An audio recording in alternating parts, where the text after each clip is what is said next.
चलिए नेक्स्ट हम देख लेते हैं टाइप ऑफ मैग्नेटिक मटीरियल्स। तो पहला मटीरियल आता है डायमैग्नेटिक मटीरियल्स। अब ये ऐसे मटीरियल्स है कि जिनको हम external non uniform magnetic field में जब हम रखते हैं तो वो हमेशा स्ट्रॉन्गर टू वीकर रीजन जाएगा। पहले आप वो समझ में आना चाहिए आपको कि स्ट्रॉन्गर और वीकर मैग्नेटिक फील्ड रीजन क्या है। तो ये नॉन यूनिफॉर्म मैग्नेटिक फील्ड आप यहाँ पे देख रहे हो, यहाँ पर सारे मैग्नेटिक फील्ड क्राउडेड हो रहे हैं और यहाँ पर वो स्पेयर्स है यानी सेपरेटेड है। ठीक है, तो ये स्ट्रॉन्ग फील्ड हो गया और ये वीक मैग्नेटिक फील्ड हो गया। तो यहाँ पर जो डायमैग्नेटिक मटेरियल का जब स्लैब रखेंगे ना तो साउथ पोल यहाँ पर इंड्यूस होगा, नॉर्थ पोल यहाँ पर इंड्यूस होगा। तो नॉर्थ पोल पर मैग्नेटिक फील्ड के डायरेक्शन में फोर्स लगेगा, लेकिन साउथ पोल का पोजीशन नेगेटिव होता है तो उसे अपोजिट डायरेक्शन में फोर्स लगेगा। और साउथ पोल जो है वो स्ट्रॉन्ग फील्ड में है तो वो फोर्स, ये जो फोर्स होगा वो अपोजिंग फोर्स ज़्यादा स्ट्रांग होगा। इसलिए ये स्लैब डायमैग्नेटिक का स्ट्रॉन्ग से वीक की तरफ हमेशा जाएगा, ये इसका हमेशा टेंडेंसी होता है। ठीक है, फिर ये सेकेंड डायग्राम देखो। तो यहाँ पर when the dielectric material is kept in a uniform magnetic field, such materials repel magnetic field lines and net magnetic moment inside the material is decreased। तो आप देखिए यहाँ पर ये बार मैग्नेट है, ये स्लैब है डायमैग्नेटिक मटेरियल का और इसे हमने एक्सटर्नल यूनिफॉर्म मैग्नेटिक फील्ड में रखा है। तो आप देख सकते हो कि अंदर से कोई मैग्नेटिक फील्ड लाइन जा ही नहीं रहे, सारे मैग्नेटिक फील्ड लाइन्स वो सब्सटेंस से रिपेल हो जाते हैं। तो ये इसका प्रॉपर्टी है। तो magnetic field for that diamagnetic material is less than the external uniform magnetic field. बराबर, तो ये कौन से एग्जांपल्स है ये डायमैग्नेटिक मटेरियल के? आप देखिए तो बिस्मथ आ जाएगा, कॉपर आ जाएगा, lead, silicon, water, NaCl, this are the examples of diamagnetic materials.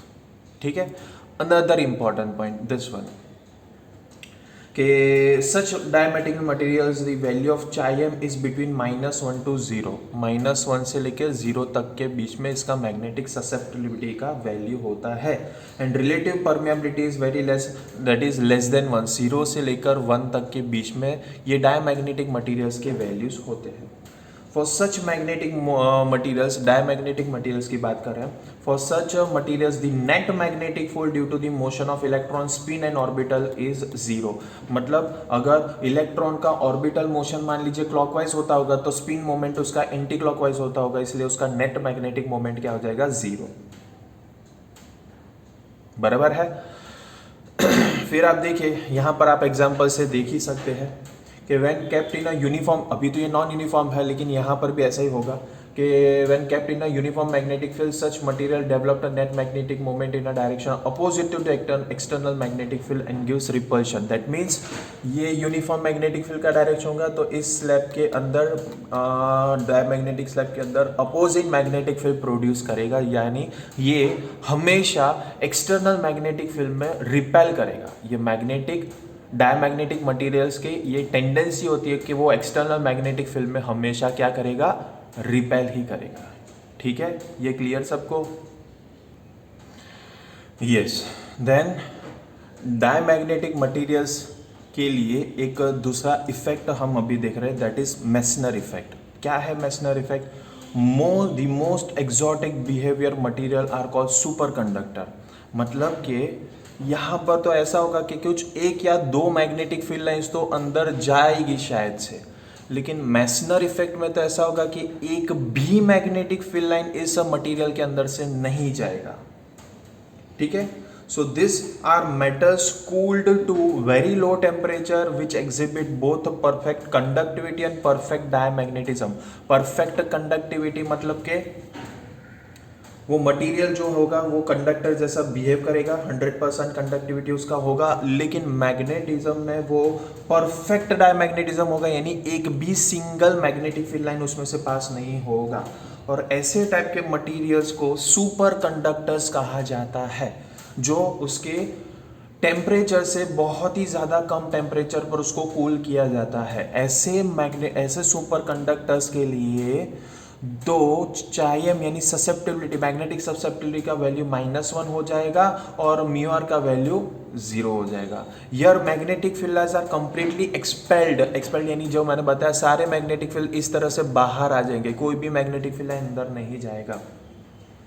A superconductor repel a magnet and by Newton's thought is repelled by the magnet, यानी कि वो एक्सटर्नल मैग्नेटिक, अगर ये सब्सटेंस एक्सटर्नल मैग्नेटिक फील्ड में होगा तो उसे repel करेगा, या मैग्नेटिक फील्ड उस सब्सटेंस को रिपेल करेगा, vice versa. Substance external uniform magnetic field को रिपेल करेगा, या तो यूनिफॉर्म मैग्नेटिक फील्ड सब्सटेंस को रिपेल करेगा।